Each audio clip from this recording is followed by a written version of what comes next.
భరతజాతి ముద్దుబిడ్డ హిందూ సమ్రాట్ ఛత్రపతి శివాజీ మహారాజ్ 496వ జయంతి వేడుకలు కడప నగరంలో అంగరంగ వైభవంగా నిర్వహించారు. మహారాష్ట్ర మఠం భవానీ ఆలయం ఆధ్వర్యంలో నిర్వహించిన ఈ వేడుకల్లో భాగంగా నగరంలో భారీ శోభాయాత్ర చేపట్టారు. రామకృష్ణ హైస్కూల్ సమీపంలోని ఆలయం వద్ద ప్రారంభమైన శోభాయాత్ర కడప నగర ప్రధాన వీధుల మీదుగా ఘనంగా సాగింది. దారి పొడవునా శివాజీ మహారాజ్ చరిత్రను స్మరించుకుంటూ ప్రజలు జేజేలు పలికారు. స్వాతంత్ర్య పోరాటంలో ఆయన పాత్ర అత్యంత కీలకమని, న్యాయానికి కట్టుబడి సొంత బంధువుకైనా శిక్ష విధించిన మహానుభావుడని వక్తలు కొనియాడారు. శివాజీ మహారాజ్ 496వ జయంతి సందర్భంగా కడప నగరంలో శోభాయాత్ర నిర్వహించడం ఆనందంగా ఉందని బీజేపీ జిల్లా అధ్యక్షుడు సుబ్బారెడ్డి తెలిపారు.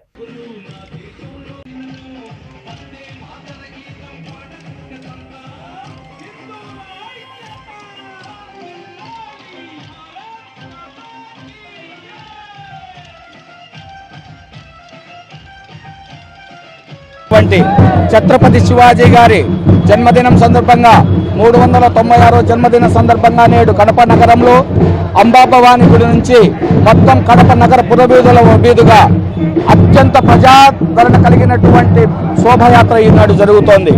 దీనికి సహకరించినటువంటి మరాఠా యోధులకు, ఆ కమిటీ సభ్యులకు మరియు కడప నగర ప్రజలకందరికీ కృతజ్ఞతలు తెలియజేసుకుంటున్నాం. ఏదైతే భారతదేశంలో అన్ని మతస్థులు వచ్చి భారతీయుల యొక్క ఆడపిల్లల యొక్క మాన ప్రాణాలను మరియు మన సంస్కృతి సాంప్రదాయాలను చెడగొడుతూ మన ధ్వంసం చేస్తున్న నేపథ్యంలో తల్లి ఉక్కుపాల నుంచి నేర్చుకున్నటువంటి పాఠాలను రాజ్యంలో పొందుపరుస్తూ హిందూ ధర్మాన్ని పరిరక్షించి హిందూ యొక్క సంస్కృతి సాంప్రదాయాలను కాపాడి హిందూ ధర్మాన్ని కాపాడినటువంటి వ్యక్తి మన ఛత్రపతి శివాజీ గారు. ఈ మధ్య కాలంలోనే మన ప్రధానమంత్రి నరేంద్ర మోదీ గారు శ్రీశైలంలో ఛత్రపతి శివాజీ యొక్క స్మృతివనాన్ని ఏర్పాటు చేసేసి ఆయన యొక్క గొప్ప విలువలను, హిందూ యొక్క సంస్కృతిని కాపాడే విధంగా అక్కడ స్మృతివనాన్ని ఏర్పాటు చేయడం జరిగింది.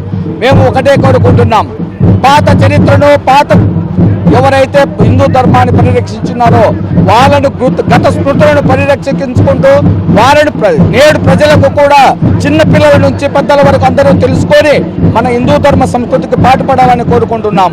భారత్ మాతా కి